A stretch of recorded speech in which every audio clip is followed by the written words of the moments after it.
क्या आप जानते हैं कि आपका दिमाग कौन कौन सी ट्रिक्स से खेल सकता है?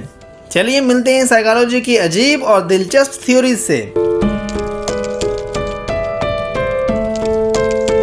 सबसे पहले बात करते हैं स्किनर की थ्योरी ऑपरेंट कंडीशनिंग की।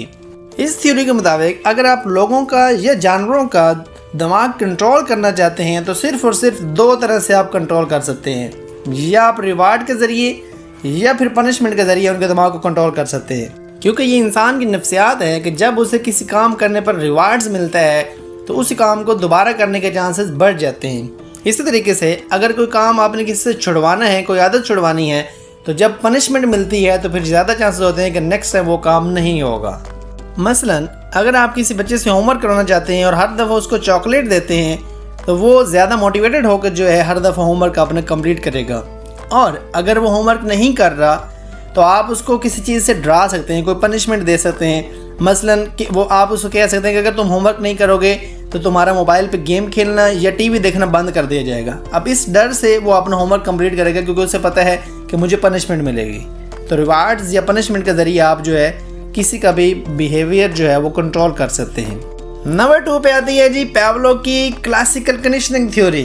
इस थ्योरी के मुताबिक जब भी कोई दो चीज़ें बार बार एक साथ हो रही हैं तो चाहे इंसान है या जानवर, वो क्या करता है कि वो उन दोनों चीज़ों के दरमियान कनेक्शन क्रिएट कर लेता है, उनकी कंडीशनिंग हो जाती है। जैसे पावलो ने डॉग के ऊपर एक्सपेरिमेंट किया और वो एक पहले बेल बजाता था, उसके बाद खाना उसको पेश किया जाता था और कुछ अरसे बाद वो सिर्फ बेल बजाने पे ही जो है डॉग के मुंह से सलाइवा क्रिएट हो जाता था, यानी कि उसकी बेल के साथ कंडीशनिंग हो गई थी कि अब मुझे खाना मिलने वाला है। इस थ्योरी को आप रियल लाइफ में कहीं भी अप्लाई कर सकते हैं। मतलब आप अगर पेट्स के ऊपर ही अप्लाई करना चाह रहे हैं तो आप उसको किसी भी पेट के ट्रेनिंग के लिए इसको इस्तेमाल कर सकते हैं, चाहे वो डॉग है, चाहे वो बिल्ली है, चाहे वो आपके पास कोई पैरेट है, किसी भी किस्म का पेट है, उसके ऊपर आप क्लासिकल कंडीशनिंग आराम से अप्लाई कर सकते हैं। फॉर एग्जाम्पल आपके पास कैट है, अब आप क्या करते हैं कि आप उसको खाना देने से पहले एक स्पेसिफिक आवाज़ जो है उसका इस्तेमाल करते हैं। मतलब आप टिक टिक या किसी भी चीज़ की आवाज़ जो है वो यूज़ कर सकते हैं। तो कुछ अर्से बाद आप देखेंगे कि जब आप सिर्फ आवाज़ ही वो यूज़ करेंगे टिक टिक की तो आपके पास बिल्ली दौड़ी चली आएगी क्योंकि उसको लग रहा है कि खाना मिलने वाला है मुझे। बेशक आप उसे खाना ना दें लेकिन वो सिर्फ आवाज़ के ज़रिए जो है वो आपके पास आ जाएगी क्योंकि खाना मिलने और उस आवाज़ के दरमियान उसने कनेक्शन क्रिएट कर लिया है। तो आप किसी भी चीज़ की जो है ट्रेनिंग करने के लिए क्लासिकल कंडीशनिंग का आराम से सिंपल वे में इस्तेमाल कर सकते हैं। आपने बस उस बिहेवियर और वो जो स्पेसिफिक चीज़ आपने इस्तेमाल करनी है उसके दरमियान उनका कनेक्शन क्रिएट कर देना है, कंडीशनिंग करवा देनी है। नंबर 3 पे है जी बेंडोरा की सोशल लर्निंग थ्योरी। इस थ्योरी के अकॉर्डिंग लोग सिर्फ अपने एक्सपीरियंस से नहीं सीखते बल्कि दूसरे लोगों को देखकर भी वो जो है सीखते हैं, लर्निंग होती है उनकी, वो उनके एक्सपीरियंस से भी सीख रहे होते हैं, सिर्फ अपने एक्सपीरियंस से नहीं सीख रहे होते। जब हम किसी को काम करते हुए देखते हैं और उस काम करने पर अगले बंदे को रिवार्ड मिलता है तो हम भी कोशिश करते हैं कि वही वाला काम करें, और अगर किसी को पनिशमेंट मिलती है तो हम कोशिश करते हैं कि हम वो वाला काम ना करें, उससे बचें। तो सिर्फ लर्निंग जो है वो खुद से नहीं होती बल्कि दूसरों के एक्सपीरियंस से, दूसरों को देखकर भी लर्निंग जो है वो होती है। ये सोशल लर्निंग की थ्योरी। मसलन एक बच्चा जो है वो अपने बड़े भाई को साइकिल चलाते हुए देखता है कि वो गिरा है और उसे चोट लग गई है, तो अब वो बच्चा जो है उसके अंदर डर क्रिएट हो जाएगा और वो बाईसाइकिल चलाने से गुरेज करेगा। लेकिन अगर दूसरी तरफ वो देखता है कि उसका भाई साइकिल चलाता है और उसको एंजॉय करता है तो उसके अंदर भी शौक बढ़ जाएगा और वो भी साइकिल चलाने की कोशिश करेगा। नंबर 4 बहुत ही इंटरेस्टिंग कॉग्निटिव डिसोनेंस थ्योरी।